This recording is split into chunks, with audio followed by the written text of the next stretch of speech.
hours get added up, and then it calculates how much they owe. Oh, okay. Now, in the tuition rate, there's two other parts to the tuition rate. There's the whole tuition rate, and then we have a family discount. What this family discount is you should allow the studio owner to toggle it on or off for that tuition rate, and they can set it as a percentage or an amount, and then it applies after how many students for the same family are a part of that tuition rate. Okay. Does that make sense? Mm-hmm. So if I did 2, it'd be like, okay, if there's 2 or more students in the same family, then those students after that first one, those students get that discount. Then the third part to this is the student family max on a tuition rate. But I don't have that on here right now, but what that is basically you would set a student max, like a student max is like 300, and then a family max is like 600. And what that means is if a student in this tuition rate has all the hours put together, but it's over that 300, then it would apply that max, and it would only do the 300 for that student. And same thing for the family. If the total charges for the month were over like whatever you set, it would just apply that max, so it didn't go over that. Does that make sense? Mm-hmm. So how did you get this? How did you get to this page? So Not this this page, is this whole page. yeah. So charges and payments, No, and then no. tuition rates. Yeah. No, I mean this dashboard, this whole page. Oh, like this URL. Yeah, this URL. So I just went to I just went to the old URL, the old hosting URL. So I can send this to you. Okay. I'll send this to you right now. Send it to me, my phone number. Okay. And then you should be able to log into your studio that you created. And your studio was dev1, right? Oh, I need to. Oh, okay. So the problem do you see this one here? Uh-huh.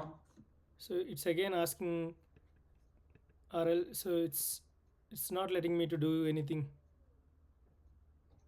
Do I need to go to the main website and then log in there?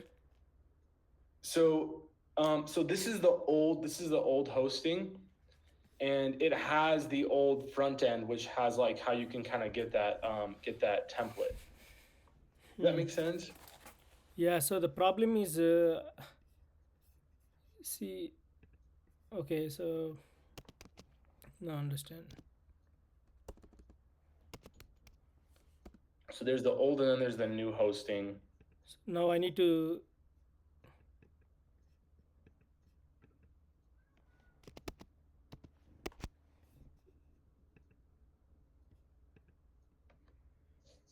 Okay. So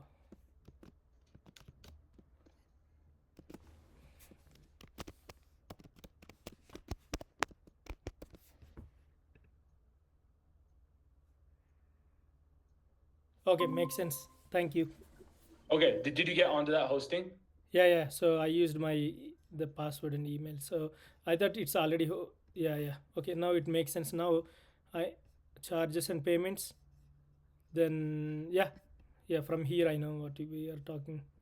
Okay, awesome. So that's like a good template, right, of how it works. Yeah. Do you want me to go through all of the other ones so you have an idea? Yeah, sure. Okay. I know it's a lot. I know it's a whole engine that it's building, so I know it's a lot. I know it's probably pretty overwhelming. Let me log in. So I'm logging into the old one now. So yeah, we want to have revenue, charges, tuition, these credit. We don't need this one as a separate. We don't need. So you want me to remove this one, right? Student and family max. We don't need this one. Yeah, we don't need this tab, but we need that ability inside of each tuition rate. So you want me to archive that one? we don't need this. We don't need this tab anymore. Okay. Um, yeah. So what do we need to do in revenue? In the revenue, Yeah. so revenue, it's going to take all of the charges that have been posted and all of the payments that have been paid, Yeah. and it's going to display it here for revenue this month, last Last 30 days, makes sense. outstanding balance, and accounts with outstanding balance. So families that have outstanding balances. Yep. This will Then probably get improved a little bit, but for now, this is a good starting point. okay. So will you please go overview all? Give me all the components overview about each thing, charges Okay. and payments. Okay. So the charges and payments, what this one is going to be, this one's really important. Let me see if I can minimize this. So what this is this is this is basically where all of the charges that are posted for each family get displayed here, and then all of whenever the payment processes, it'll turn to green. So like if it's a charge and it hasn't been paid, then that charge will get marked as unpaid, and then once that charge gets paid, then it turns to green and it gets marked as paid. Makes sense. So the charges amount is in red, and then once it's a payment, it's been paid, it'll turn to green. Yeah. That's all for this page, right? So this is where it's displayed, and where that's found is in each. So I know this is a lot of info, but each family. So each Oh, you're family. using cloud-based for backend to test the API, yeah? So yeah, the Firebase database is the whole database for the whole app. Okay. Yeah. But each family document. So, man, it's kind of a lot of info. So we have a studio sub collection, right? And then we have all the studios. Then each studio, it has a couple sub collections as well for the different like buckets, basically. And one of those sub collections in a studio is families. Now, in each family, there is a charges and a payments sub collection as well to show all their charges that have been posted on them and all of the payments that they've paid. Okay, each family has charges and payments what they have paid, right? Yep. What the charge? Yeah. Then, okay, go back again, please. So, this is in the studios collection and dev 2. Okay. Yeah. So you can go to your so. I'm using this Dimples. I'm using Dimples Studio as the one that I'm using as like the dummy studio. Okay. But I would recommend you can use this as like a dummy template of how it works. Okay. Yeah, makes sense.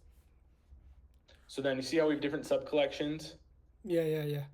Okay. We have to go into the families. And then each family has its own charges and payments section, sub collection. Yeah, makes sense. So, and then a charge will be like the amount paid, the amount, what date. So there's a lot more info in here. And this is everything is in Pascal case, right? So every word, the start of the word is capitalized in this database. Okay.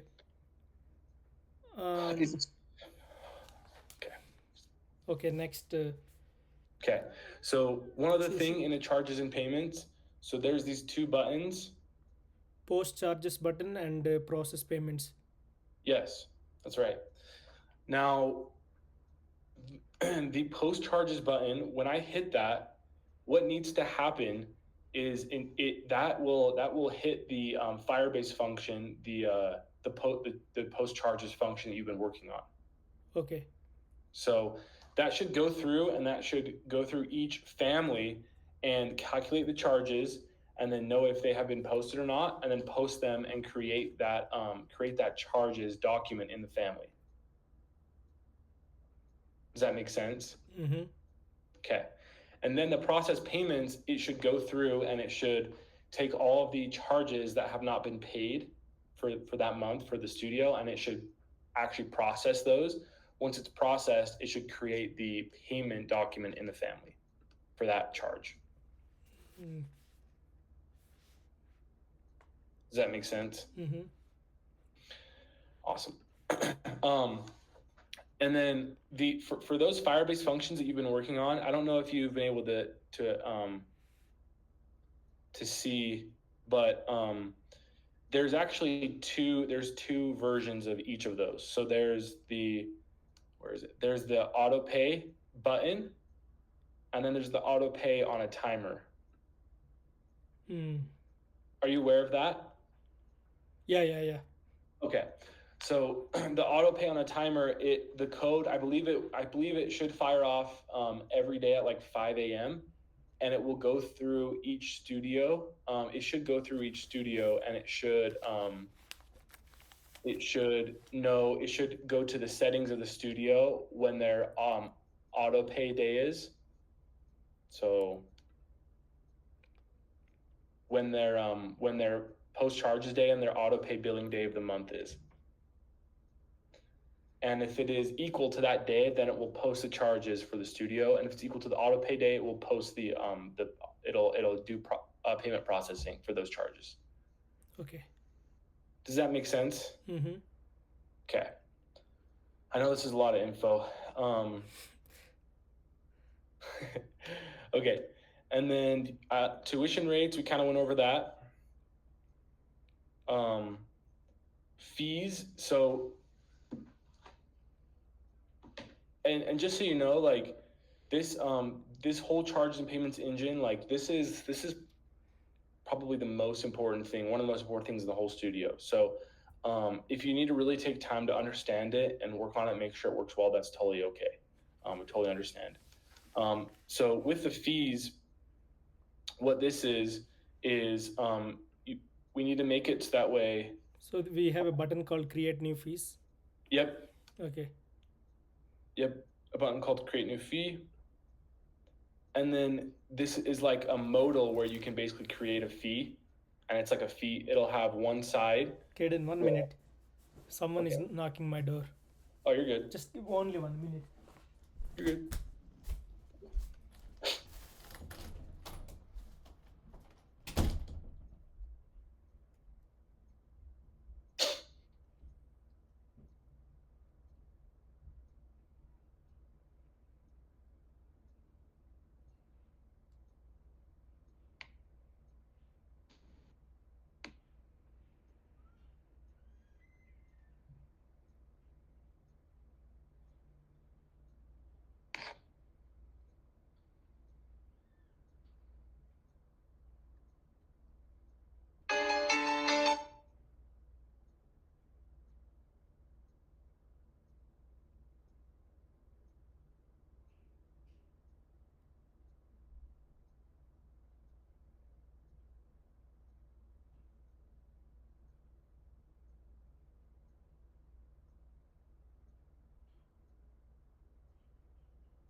All right.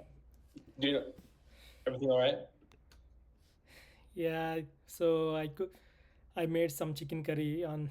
I left curry on my stove, so someone wants to cook. Oh, gotcha.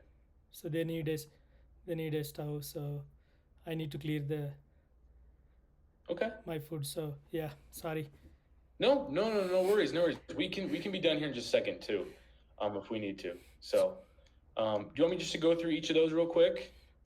Yeah. Go back to. Yeah. From here, yes. Okay. So create new fee. So in the fees, it'll have a create new fee, and then it will have a table for the fees for each fee. Okay. So each fees has a tables. fee name amount type associated with what is a class unknown. Oh, this is just an error. So, um, yeah, this is an error right here. It should be, I think I deleted the class. It should be, so you can associate a fee with the different types of things. And I'll show you that in a second. So you can associate it to a season, you can associate it to a class, you can associate it to a team, a couple different types of things. And I'll show you how that works. Yeah. So create new fee. It should have